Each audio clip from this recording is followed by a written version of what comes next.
امریکہ اور ایران میں جنگ بندی میں توسیع کا معاہدہ ہو گیا۔ امریکی ویب سائٹ ایکزیوس کی رپورٹ، خبر کے مطابق ایران ایٹمی پروگرام پر بات چیت کے لیے راضی ہو گیا۔ معاہدے کا مقصد فریقین کو مذاکرات کی میز پر لانا ہے۔ تفصیلات بات چیت کے دوران طے کی جائیں گی۔ ویب سائٹ نے امریکی حکام کے حوالے سے بتایا کہ معاہدے کی شرائط پر منگل تک اتفاق ہو چکا تھا۔ دونوں جانب سے اعلیٰ حکام کی منظوری ابھی باقی ہے۔ ایران نے اب تک سرکاری طور پر معاہدے کی تصدیق نہیں کی۔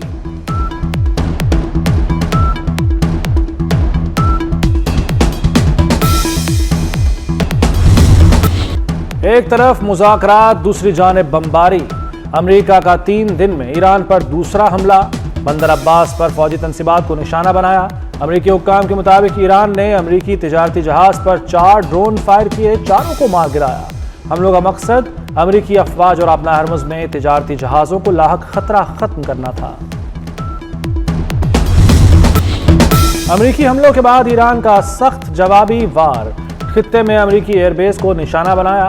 ایرانی پاسداران انقلاب نے مزید حملوں پر پہلے سے زیادہ اور فیصلہ کن جواب کی دھمکی دے دی۔ کہا کشیدگی کے تمام تر نتائج کی ذمہ داری امریکہ پر عائد ہوگی۔ ایران نے آبنائے ہرمز میں 4 امریکی تیل بردار بحری جہاز بھی واپس بھیج دیے۔ ایرانی حکام کا کہنا ہے کہ بغیر اجازت عالمی گزرگاہ میں داخل ہونے والے جہازوں کو واپس بھیجا گیا۔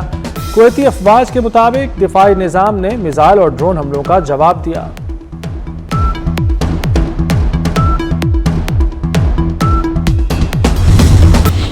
ایرانی قوم کو جھکانے کا دشمن کا خواب کبھی پورا نہیں ہوگا۔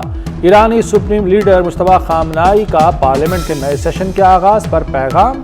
کہا اپنی شکست چھپانے کے لیے امریکہ اور اسرائیل ایرانی قوم میں تقسیم اور سماجی انتشار پیدا کرنا چاہتے ہیں۔ قوم اپنی صفوں میں اتحاد برقرار رکھے۔ قومی وحدت اور اتحاد برقرار رکھنے کے لیے پہلے سے کہیں زیادہ بڑھ چڑھ کر کام کیا جائے۔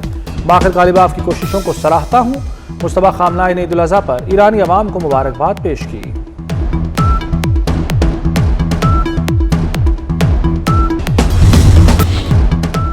ایران کے بعد امریکی صدر ٹرمپ کی عمان کو بھی تباہ کرنے کی دھمکی۔ کہا ہرمز پر ایران کا ساتھ دینے پر سخت رد عمل دے سکتے ہیں۔ عمان رویہ درست کرے، آبنائے ہرمز کسی کو کنٹرول نہیں کرنے دیں گے۔ یہ عالمی پانیوں کا علاقہ ہے، کوئی ایک ملک اسے کنٹرول نہیں کر سکتا۔ ٹرمپ کی ایک بار پھر وزیر اعظم اور فیلڈ مارشل کی تعریف۔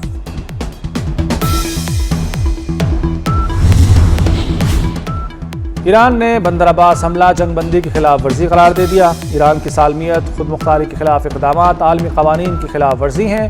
ترجمان ایرانی وزارت خارجہ اسماعیل بقائی کا بیان۔ خلیج فارس میں تجارتی بحری جہازوں اور ایران پر حملوں کی مذمت۔ کہا سلامتی کونسل جارحیت پر امریکہ کو جواب دہ ٹھہرانے کی ذمہ داری پوری کرے۔ عمان کے خلاف دھمکیوں کی بھی مذمت۔ عمان کے ساتھ مکمل اظہار یکجہتی۔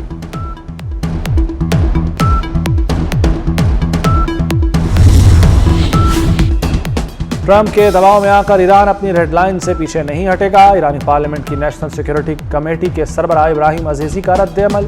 کہا ٹرمپ اسٹریٹجک ڈیڈ لاک سے نکلنے کے لیے کبھی دھمکیاں دیتے ہیں، کبھی معاہدے کی اپیل کرتے ہیں۔ ایران کو یورینیم افزودگی اور اس کی ملکیت کا حق حاصل ہے۔ آبنائے ہرمز پر ایران کی اتھارٹی برقرار رہے گی۔ امریکی محکمہ خزانہ نے آبنائے ہرمز مینجمنٹ اتھارٹی پر پابندیاں عائد کر دیں۔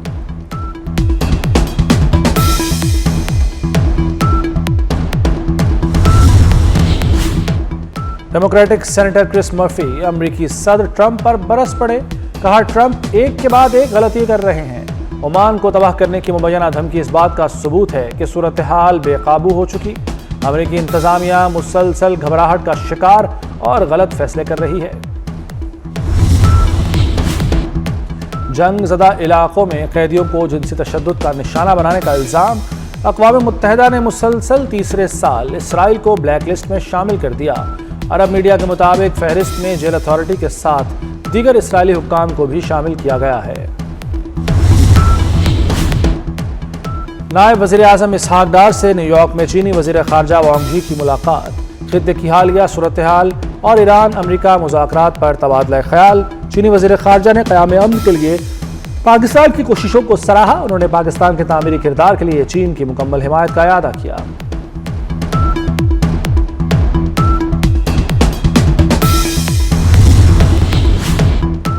وزیر داخلہ محسن نقوی کی سعودی ہم منصب شہزادہ عبدالعزیز بن سعود سے ملاقات۔ ایک دوسرے کو عید الاضحیٰ کی مبارکباد دی۔ خطے کی تازہ ترین صورتحال پر بھی بات چیت، دو طرفہ تعلقات اور داخلی سیکورٹی سے متعلق امور پر تبادلہ خیال۔ سعودی وزیر داخلہ نے علاقائی کشیدگی میں کمی کے لیے پاکستان کے مثبت کردار کو سراہا۔ وزیر داخلہ محسن نقوی نے بہترین حج انتظامات پر سعودی حکومت کو سراہا۔ سعودی وزارت داخلہ کا اعلیٰ سطح کا وفد جلد پاکستان کا دورہ کرے گا۔ عید الاضحیٰ کے دوسرے روز بھی خوشیاں بانٹنے کا سلسلہ جاری۔ سنت ابراہیمی کی ادائیگی میں آج بھی اللہ کی راہ میں جانور قربان کیے گئے، کہیں اونٹ تو کہیں گائے، بیل، بکروں اور دمبوں کی قربانی۔ بڑے پیمانے پر اجتماعی قربانی کا اہتمام بھی کیا گیا۔ اسلام آباد میں بچوں نے جانوروں کی جدائی میں رونا شروع کر دیا۔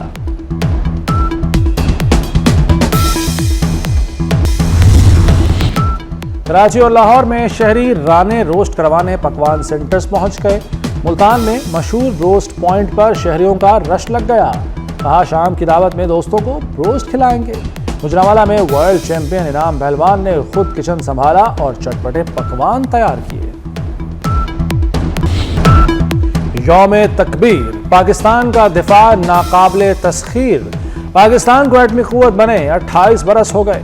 1998 میں آج ہی کے دن پاکستان عالم اسلام کی پہلی اور دنیا کی 7ویں ایٹمی طاقت بنا۔ پاکستان نے چاغی میں کامیاب ایٹمی دھماکے کیے۔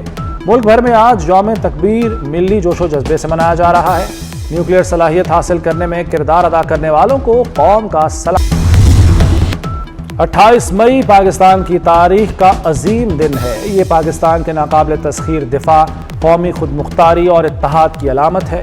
صدر آصف زرداری کا یوم تکبیر پر پیغام، کہا پاکستان نے ایٹمی قوت بن کر خطے میں طاقت کا توازن قائم کیا اور دشمن کو واضح پیغام دیا کہ وطن کا دفاع ہر قیمت پر یقینی بنایا جائے گا۔ وزیر اعظم شہباز شریف نے کہا کہ پاکستان کا دفاع مضبوط ہاتھوں میں ہے، دشمن کسی غلط فہمی میں نہ رہے۔ دھمکیوں کے باوجود نواز شریف نے کوئی دباؤ قبول نہیں کیا اور ایٹمی دھماکے کیے۔ وزیر اعظم شہباز شریف کا سائنسدانوں، مسلح افواج اور قومی قیادت کو خراج تحسین۔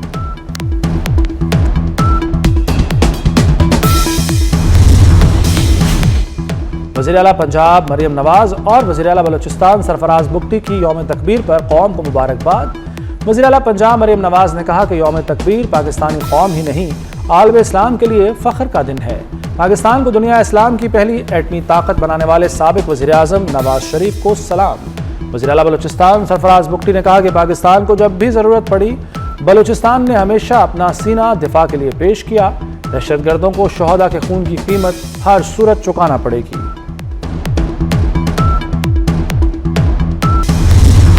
پاکستان کے دفاع، سلامتی اور خود مختاری پر کوئی سمجھوتا نہیں ہوگا۔ یوم تکبیر پر مسلح افواج کا عہد، قوم کو مبارکباد۔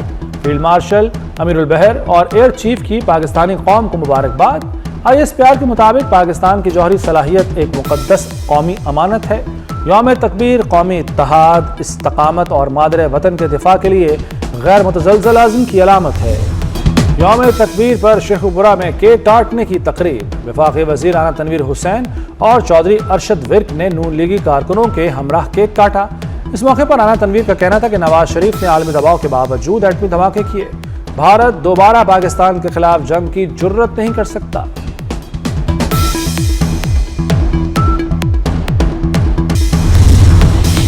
لائن آف کنٹرول پر تعینات پاک فوج کے افسروں اور جوانوں کو قوم کو عید کی مبارکباد۔ قوم کے نام پیغام میں کہا کہ جب پوری قوم عید کی خوشیاں منا رہی ہوتی ہے تو پاک فوج کے جوان مادر وطن کے دفاع کے لیے سرحدوں پر ہمہ وقت چوکس اور تیار رہتے ہیں۔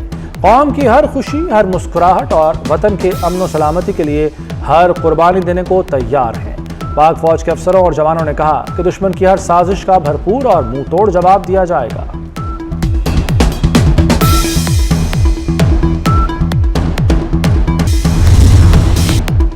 مناسک حج کا سلسلہ جاری، حجاج کرام تینوں شیطانوں کی رمی میں مصروف۔ ترجمان وزارت مذہبی امور کے مطابق حج کا تیسرا فرض طواف زیارت اور واجب سعی کا عمل آج بھی جاری رہے گا۔ حجاج کرام آج رات بھی وادی مینا میں قیام کریں گے۔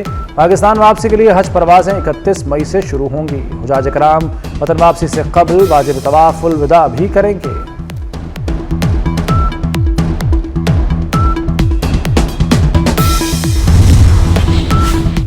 وزیر اعلیٰ پنجاب مریم نواز کی شریف میڈیکل سٹی اسپتال میں سرجری کے بعد وزیر اعلیٰ پنجاب گھر منتقل۔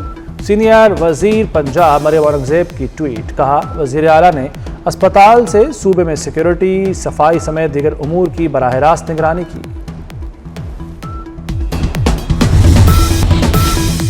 پنجاب میں عید الاضحیٰ پر صفائی کے زبردست اقدامات، ستھرا پنجاب اور سیف سٹی کا پہلے روز نیا ریکارڈ، 103% ٹارگٹ مکمل کر لیا۔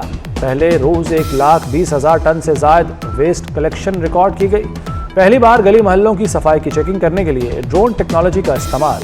وزیر اعلیٰ پنجاب مریم نواز کی ہدایت پر ڈپٹی کمشنر اور اسسٹنٹ کمشنرز فیلڈ میں موجود۔ شہریوں کا صفائی کے بہترین انتظامات پر وزیر اعلیٰ پنجاب مریم نواز کو خراج تحسین۔